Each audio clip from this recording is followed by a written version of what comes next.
छोटी सी गलती कभी कभी जिंदगी भर का दर्द बन जाती है। एक दिन शिजुका पटाखे खेल रही थी, तभी गलती से एक बड़ी पेड़ में आग लग गई। उसके पिता ने तुरंत आग बुझा दी, लेकिन उस पेड़ पर हमेशा के लिए एक गहरा निशान रह गया। उस दिन के बाद उस पेड़ पर कभी फूल नहीं खिले और वो निशान शिजुका के दिल में एक कांटे की तरह चुभता रहा। इसके बाद शिजुका रोज उस पेड़ के पास आती, उसे पोषण देती, लेकिन कुछ लोग उस घाव का मजाक उड़ाते रहते। हर बार ये सुनकर शिजुका का चेहरा उतर जाता। कुछ समय बाद एक लकड़हारा वहाँ आता है और कहता है कि इस पेड़ को जल्द ही काट दिया जाएगा, सब लोग वहाँ से हट जाएं। कोई भी इस फैसले को रोक नहीं सकता था, लेकिन फिर भी शिजुका हिम्मत करके उसके सामने खड़ी हो जाती है। उसके बाद शिजुका उदास होकर नदी किनारे बैठी होती है। तभी नोबिता वहाँ आता है और शिजुका अपने दिल की बात उसे बताती है। वो कहती है कि ये पेड़ कई पीढ़ियों के बचपन का हिस्सा रहा है, जैसे किसी दादाजी की तरह जिसने सबकी परवरिश देखी है, इसीलिए सब लोग इसे प्यार से दादाजी पेड़ कहते हैं। तभी नोबिता और डोरेमोन फैसला करते हैं कि वो इस पेड़ को बचाएंगे। तीनों तुरंत वहाँ पहुँचते हैं और राहत की बात ये होती है कि पेड़ अभी तक नहीं काटा गया। लेकिन तभी नोबिता देखता है कि लकड़हारों की टीम पहाड़ पर चढ़ रही है। डोरेमोन तुरंत कपड़े बदलने वाला कैमरा निकालता है और शिजुका को भूत की तरह तैयार कर देता है, लेकिन अफसोस ये चाल उन लोगों पर काम नहीं करती। फिर डोरेमोन अपनी दूसरी तरकीब अपनाता है। वो पेड़ के चारों तरफ स्पेस ट्रांसफर बेल्ट लगा देता है। जैसे ही लकड़हारे उस घेरे में घुसते हैं, वो बार बार घूमकर वापस बाहर आ जाते हैं, जैसे किसी भूतिया चक्र में फंस गए हों। ये देखकर लकड़हारा गुस्से से तिलमिला उठता है। पेड़ सामने होने के बावजूद वो उसके पास पहुँच ही नहीं पाता। आखिरकार शाम होने तक वो हार मानकर वापस चले जाते हैं, लेकिन ये जीत सिर्फ कुछ समय के लिए थी। कुछ दिनों बाद शिजुका एक बुरी खबर लाती है। जांच में पता चला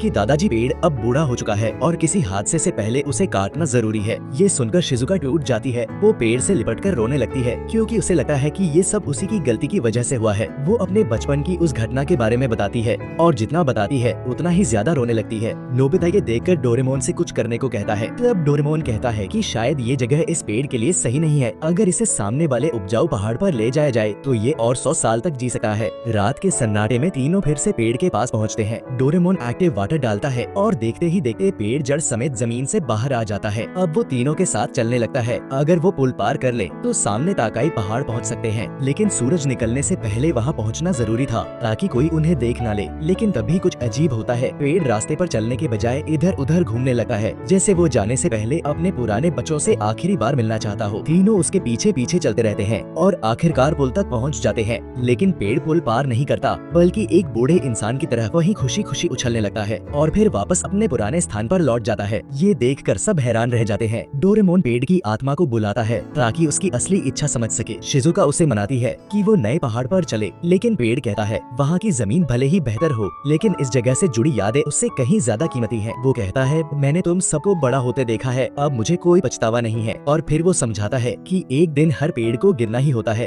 ताकि उसके नीचे छिपे बीज एक नई जिंदगी बन सके। लेकिन शिजुका ये बात मान नहीं पाती। वो मिट्टी खोदने लगती है और रोते हुए पेड़ से वापस खड़े होने की विनती करती है। तभी पेड़ उसे उसके बचपन की यादें दिखाता है, जहाँ बच्चे उसके आसपास खेलते थे, हंसते थे। और फिर वो कहता है शिजुका, तुम्हारी बचपन की मुस्कान मेरे लिए सबसे कीमती खजानों में से एक है। तुम एक बार फिर वैसे ही मुस्कुरा दो। आखिरकार दादाजी पेड़ को काट दिया जाता है, लेकिन वो पूरी तरह खत्म नहीं होता, बल्कि एक छोटे से पौधे के रूप में फिर से जन्म लेता है, इस उम्मीद के साथ कि वो एक दिन फिर से तुम्हारी मुस्कान देख सके।